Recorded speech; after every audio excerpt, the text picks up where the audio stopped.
Hello everyone, this is Priyanka, your English teacher, and welcome to you all in WBPSC Wala. আশা করছি তোমরা সবাই ভালো আছো। WBCS preliminary এক্সামিনেশনের date কিন্তু ঘোষণা করা হয়ে গেছে, যেটা হতে চলেছে আগামী 15ই ডিসেম্বর। তোমরা সবাই প্রস্তুত হয়ে পড়েছো এই পরীক্ষার জন্য। সবাই নানা রকম ভাবে নিজেদের প্রিপারেশনকে কিভাবে জোরদার করতে হয় সেটার কিন্তু তোমরা এখন থেকে তৈরি করতে শুরু করে দিয়েছো। তোমাদের প্রিপারেশনকে আরেকটু অন্য মাত্রায় নিয়ে যাওয়ার জন্য কিছু বিষয় নিয়ে আমি আলোচনা করব। তো আজকের বিষয় হচ্ছে আমি ডিসকাস করতে চলেছি কিছু টিপস তোমাদের প্রোভাইড করতে চলেছি, যাতে করে তোমরা রিডিউস করতে পারো নেগেটিভ মার্কিং এর কবলে পড়া থেকে নিজেদেরকে বাঁচাতে পারো WBCS এক্সামিনেশনে। কিছু ছোট ছোট পয়েন্ট আমি তোমাদের ডিসকাস করব। আশা করছি এই আলোচনার মাধ্যমে তোমরা তোমাদের যে ভুলগুলো বিগত বছরে করে ফেলেছো বা যারা নতুন স্টুডেন্ট রয়েছে তাদের জন্য কিছু হলেও তোমাদের প্রিপারেশনে হেল্প করে দেবে। চলো শুরু করা যাক। শুরু করব একটা ইম্পর্টেন্ট কোটেশন দিয়ে। কোটেশনটি হচ্ছে, courage is the power of the mind to overcome fear. তার মানে আমরা দেখো, পরীক্ষা সামনে, প্রিপারেশন তো জোরদার, কিন্তু তাও আমাদের মনের মধ্যে একটা ভয় কাজ করে। এই ভয়কে বাবা জয় করতে হবে। যদি ভয়কে না জয় করতে পারো, এই এক্সাম ফিয়ার যাদের মাথায় চেপে যায়, তারা গিয়ে কিন্তু এক্সামিনেশন হলে এমন কিছু ভুল যেটা তারা করতেও চায় না সেটা হয়ে যায়, অর্থাৎ সিলি মিস্টেক।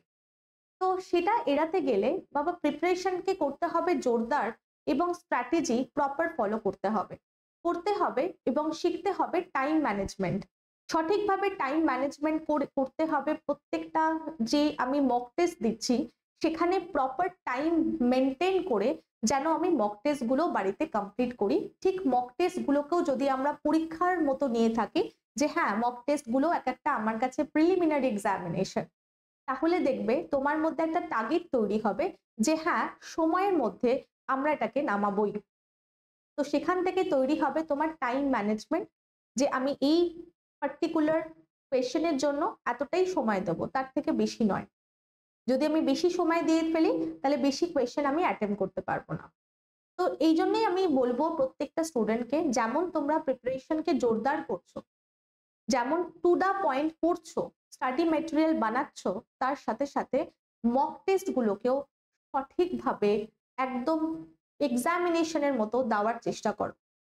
যত মক টেস্ট তুমি দেবে তত তোমার মধ্যে কারেজ বিল্ড করবে, এবং পরীক্ষায় গিয়েও সেটা একটা অন্যরকম তোমার কাছে পেপার মনে হবে না, মক টেস্টের মতোই মনে হবে। এর মাধ্যমে কি পুরো আমাদের ভয় বা ভীতি কাটিয়ে ওঠা সম্ভব? পুরোটা না হলেও কিছুটা উপশম করবে তোমাদের ভয়কে। দেখবে কারেজের জন্ম নিচ্ছে, সাহস পাচ্ছ, এবং যেটা দিয়ে তোমরা ঝাঁপিয়ে পড়ছো এক্সাম দিতে। পরবর্তী আমি পয়েন্ট নিয়ে তোমাদের কাছে চলে আসবো, that is please refrain from setting a specific target score before entering the examination hall। অর্থাৎ আমি বলতে চেয়েছি যে যদি তুমি দেখো, যদি তুমি নিজে থেকে আগে টার্গেট ফিক্সড করে নাও। কি টার্গেট? অনেকেই আছে যে নাম্বার অফ কোয়েশ্চেন আমি টার্গেট করে নিই, যে 180, 170, হ্যাঁ এরকম হচ্ছে আমি টার্গেট ফিক্স করে নিই যে 170টা 180টা কোয়েশ্চেন আমি অ্যাটেম্প করবই। এবং এই যদি তুমি তোমার মধ্যে একটা টার্গেট ফিক্স করে নিয়ে এক্সামিনেশন হলে যাও, তাহলে তোমাকে কিন্তু ডিমোটিভেট হতে পারো তুমি। কেন? কারণ তুমি জানো না যে এক্সামিনেশনের কোয়েশ্চেন পেপার কেমন হতে চলেছে। তোমার প্রিপারেশন অনুযায়ী সেটা কি ইজি হতে চলেছে, সেটা মডারেট হতে চলেছে, না সেটা হার্ড হতে চলেছে। যদি ধরে নাও হার্ড এসে গেল, এবং তুমি যে টার্গেট ফিক্স করলে যে আমি 180টাই অ্যাটেম্প করবো, 170টাই অ্যাটেম্প করব, সেখানে গিয়ে দেখা গেল তুমি অতটাও তোমার টার্গেটে পৌঁছাতে পারলে না, তখন তোমার মধ্যে বা তোমার মনের মধ্যে বাবা একটা দ্বন্দ্ব সৃষ্টি হবে। তখন মনে হবে, ইস আমি বাড়ি থেকে তো 170 বা 180 ভেবে এলাম, কিন্তু সেটা তো আমি করতে পারছি না, তাহলে আমি আরো বেশি করে কোয়েশ্চেন অ্যাটেম্প করি। যেগুলো আমার মনের মধ্যে দ্বন্দ্ব আছে, এটা হতেও পারে আনসার, নাও হতে পারে, সেগুলোকে তুমি টিক করে চলে এলে, সেখানে কবরে পড়ে গেলে তুমি কার? না হচ্ছে নেগেটিভ মার্কিং এর। তো নেগেটিভ মার্কিং এর কবলে পড়ার থেকে নিজেকে বাঁচাতে গেলে কিন্তু অ্যাভয়েড করতে হবে টার্গেট ফিক্স করা, নাম্বার অফ কোয়েশ্চেন্স অ্যাটেম্পটেড। আশা করছি আমি তোমাদের এই পয়েন্টটা বোঝাতে পারলাম। চলো পরবর্তী পয়েন্টের দিকে আমরা এগিয়ে যাই। নেক্সট দেখো, আমাদের মাথায় রাখতে হবে, আমাদের এই আর্টটা নিজেদের মধ্যে তৈরি করতে হবে, দ্য আর্ট অফ স্কিপিং। এখানে অনেকের ইগো কাজ করে। কেন আমি বলছি, দুটো পয়েন্টে আমি এই পার্টিকুলার পয়েন্টটা ডিসকাস করতে চাইবো। এক নম্বর হচ্ছে কিছু স্টুডেন্টের মধ্যে ইগো কাজ করে, আর দু নম্বর হচ্ছে কিছু স্টুডেন্টের মধ্যে স্কিপ করার এই যে ব্যাপারটা সেটা ক্লিয়ার থাকে না, সেই আর্টটা কি সেটাই তারা জানে না। তো দুটো জিনিস নিয়ে আমরা ডিসকাস করব। তো এই যে দ্য আর্ট অফ স্কিপিং, এটা তোমার কাছে ভালোভাবে সেটাকে রপ্ত করে নাও, এই আর্টটাকে নিজের মধ্যে রপ্ত করিয়ে নাও।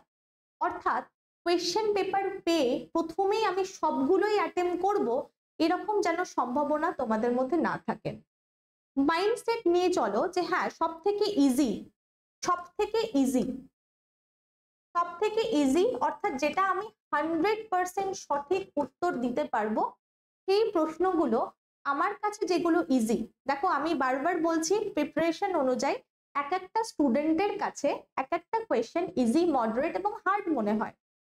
তোমার জন্য যে কোয়েশ্চেন গুলো ইজি মনে হচ্ছে, তোমার মনে হচ্ছে যে হ্যাঁ একেবারে দেখে আমাকে অপশনও দেখতে হচ্ছে না, আমি একেবারে দেখে আনসার দিয়ে দিতে পারবো, সেই প্রশ্নগুলো 50টাও হতে পারে, 60টা হতে পারে, 70টা হতে পারে, সেটাকে আগে অ্যাটেম্প করো, সেগুলোকে আগে করে নাও। এটাকে বলা হয় ব্রেন ওয়ার্মার। কেন এই কথাটা বলা হলো, তোমরা অনেকেই ফিজিক্যাল অ্যাক্টিভিটি বা এক্সারসাইজের সাথে জড়িয়ে তোমরা জানো যে তার আগে তোমাদের বডিকে যে কোনো এক্সারসাইজ করার আগে প্রস্তুত করতে হয়, তোমাদের বডিকেও ওয়ার্ম আপ করতে হয়। এই প্রশ্নগুলো অ্যাটেম্প করার মাধ্যমেও এটাও একটা টিপস বা এটাও একটা প্রসিজিওর তোমার ব্রেনকে ওয়ার্মার করার। তোমার ব্রেন ওয়ার্মার যখন যত ভালো হবে, তত কি হবে, তোমার মধ্যে একটা কনফিডেন্স বিল্ড হবে। যখনই তুমি সঠিক বা সোজা আনসার গুলো আগে করে ফেলতে পারবে, এই আনসার করতে করতে তোমার মধ্যে একটা কনফিডেন্স গ্রো করবে, একটা কারেজ বিল্ড হবে, যেটা তোমাকে পুশ করবে যে হ্যাঁ এরপরে যে হার্ড প্রশ্নগুলো আছে বা যার মধ্যে আমার কাছে কিছু কনফিউশন জাতীয় কিছু প্রশ্ন আমার কাছে আছে, সেগুলোকে অ্যাটেম্প করার তোমার মধ্যে শক্তির সঞ্চয় করবে। তো সেই কারণে বলা হয় ব্রেন ওয়ার্মার হতে থাকে যদি তোমার মধ্যে আর্ট অফ স্কিপিং থাকে, অর্থাৎ স্কিপ করো। প্রথমেই সমস্ত প্রশ্ন আমি উত্তর দেব, কেন দেব না, কারণ আমি তো সব ভালো প্রিপারেশন নিয়ে এসেছি।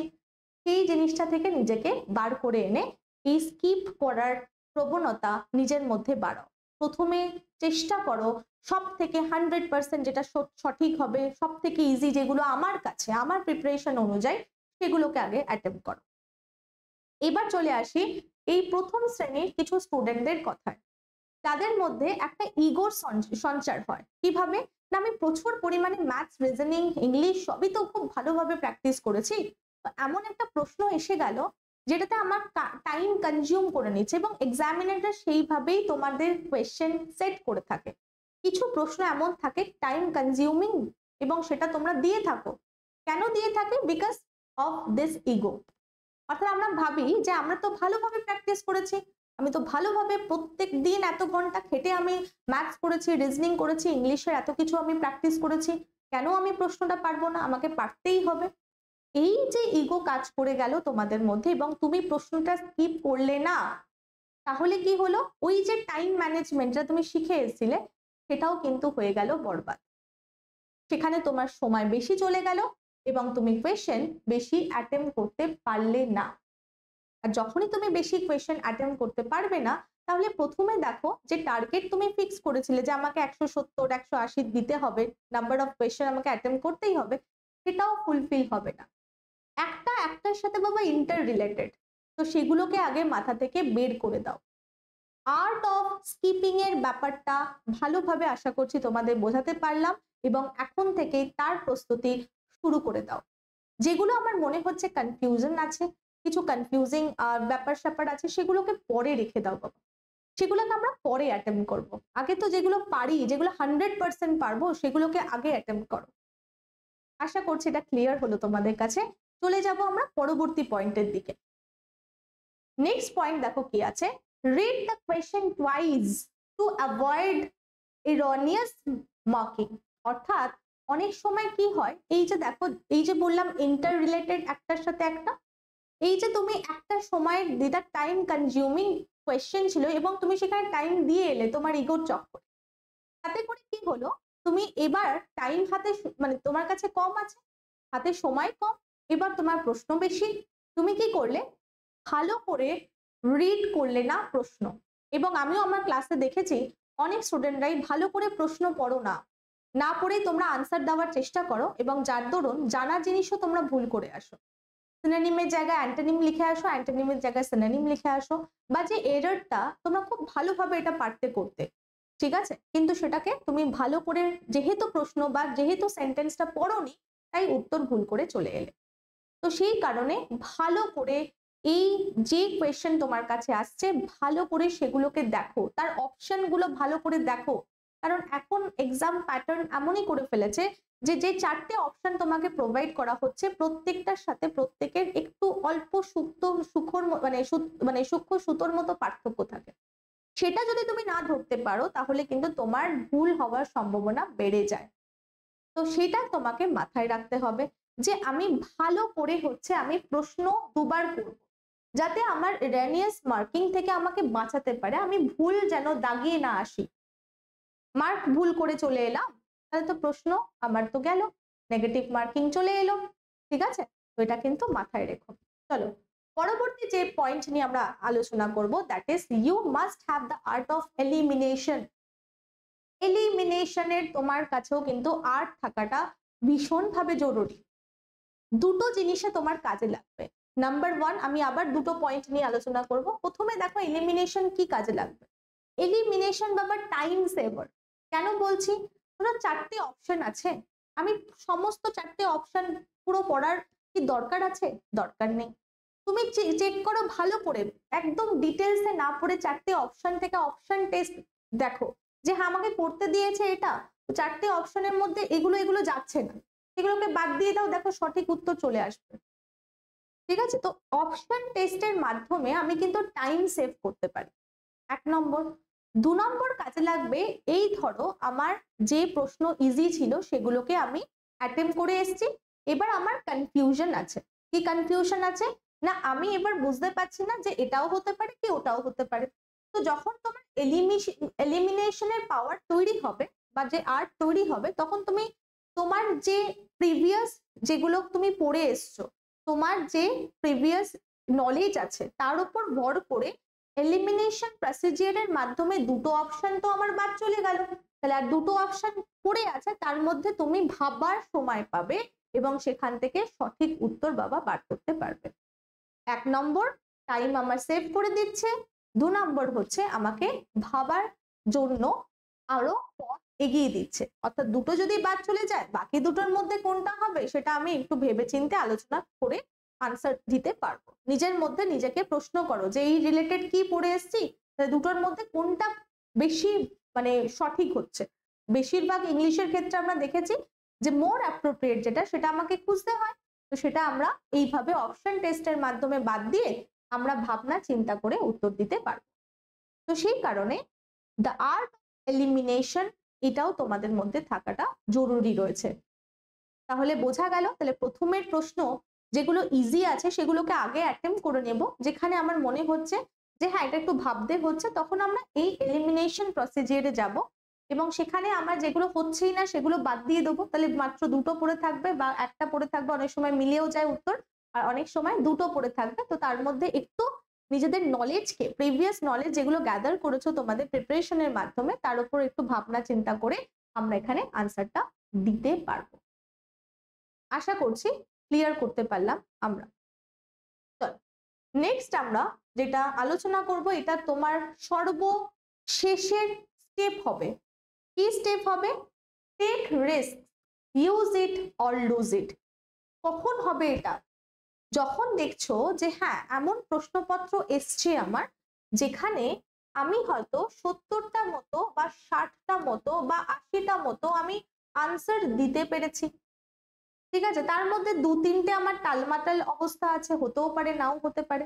এবার আমার এমন কিছু এবার প্রশ্ন পড়ে আছে যার মধ্যে দুটো করে অপশন আছে যে এটাও হতে পারে ওটাও হতে পারে, আর আর তার মধ্যে আবার কিছু আছে যেগুলো আমি কিছুই কোনো আইডিয়া নেই, যেখানে আমাকে গেস ওয়ার্ক কাজে লাগাতে হবে।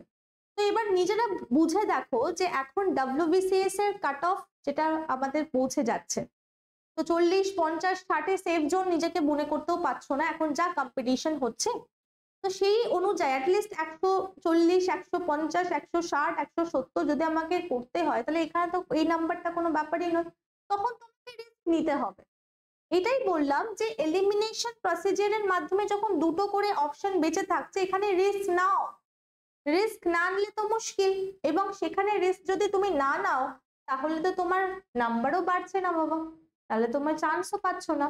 তো রিস্ক নিতে হবে আমাদের, এবং সেটা তখনই নিতে হবে যখন তোমার যে নলেজ তুমি গ্যাদার করেছো তোমার ইনফরমেশনের মাধ্যমে, তুমি যে পড়াশোনা করেছো তার মাধ্যমে, সেখান থেকে রিস্ক নিয়ে সেটাকে উত্তর দেওয়ার চেষ্টা করো। যেখানে তোমার মনে হচ্ছে হ্যাঁ এটা হতে পারে, আনসার দাও, না হলে তার কিছু করার নেই। এটা হচ্ছে সর্বশেষ সময় তোমার, এটা হচ্ছে প্রথম টার্গেট হবে, প্রথমে নয়, সবার শেষে গিয়ে। যখন আমি টোটাল দেখে নিচ্ছি আমার এই কন্ডিশনে দাঁড়িয়ে আছে এবং আমাকে পরীক্ষায় পাশ করতেই হবে, আরো কিছু আমাকে প্রশ্ন অ্যাটেম্প করলে ভালো হয়, তখন গিয়ে তোমার এটা হচ্ছে তোমার কি হবে, এটা হচ্ছে তোমার টার্গেট হবে। কারণ তুমি জানো যে আমি যখন এখানে দাঁড়িয়ে আছি, এখানে দাঁড়িয়ে থাকা মানেও আমি চাকরিটা পাচ্ছি না, তাহলে কিছু প্রশ্ন আমি অ্যাটেম্প করে নিই, একটু পজিটিভ জায়গায় যেতেও পারি, তাই না? হতেও পারে না যে পজিটিভ জায়গায় আমি এটা পৌঁছে গেলাম কিছু প্রশ্ন অ্যাটেম্প করে নিয়ে, তখন তোমার যেন সেই জিনিসটা থাকে বা এই পন্থাটা তখন অ্যাপ্লাই করো, প্রথমেই যেন এই পন্থা অ্যাপ্লাই করো না।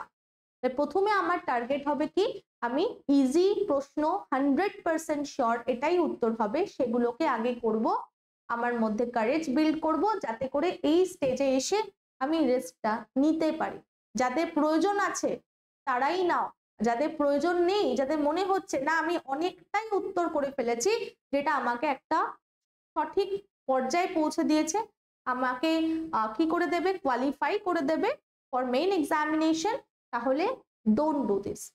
আর যাদের মনে হচ্ছে না আমি এখানেও তো ডেঞ্জার জোনে রয়েছি, তাহলে আরেকটু আমি নিয়ে নিই, আমি রিস্ক নিয়ে নিই, হ্যাঁ নয় হারবো নয় জিতবো, এই কন্ডিশন যদি থাকে ইউ ক্যান ডু দ্যাট। আশা করছি আমি এটার মাধ্যমে তোমাদের কাছে ক্লিয়ার করতে পারলাম যে কিভাবে পরীক্ষার সময় আমার অ্যাপ্রোচ গুলো থাকা উচিত, এবং এটা কি পরীক্ষার হলে গিয়ে আমরা প্রথমেই ভাবনা চিন্তা করে এইভাবে করব, এটা কিন্তু প্রথমেই পরীক্ষার হলে গিয়ে হয় না বাবা।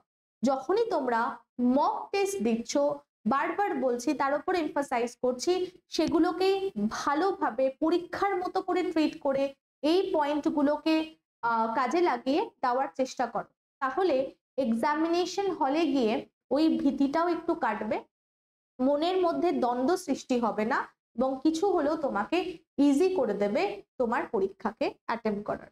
আশা করছি এই যে ভিডিওটা তোমাদের জন্য আমি তৈরি করলাম বা এই টিপস গুলো তোমাদের প্রিপারেশনে কাজে লাগবে। আপাতত এইটুকুই, দেখা হচ্ছে পরবর্তী ভিডিওতে তোমাদের সাথে। Thank you.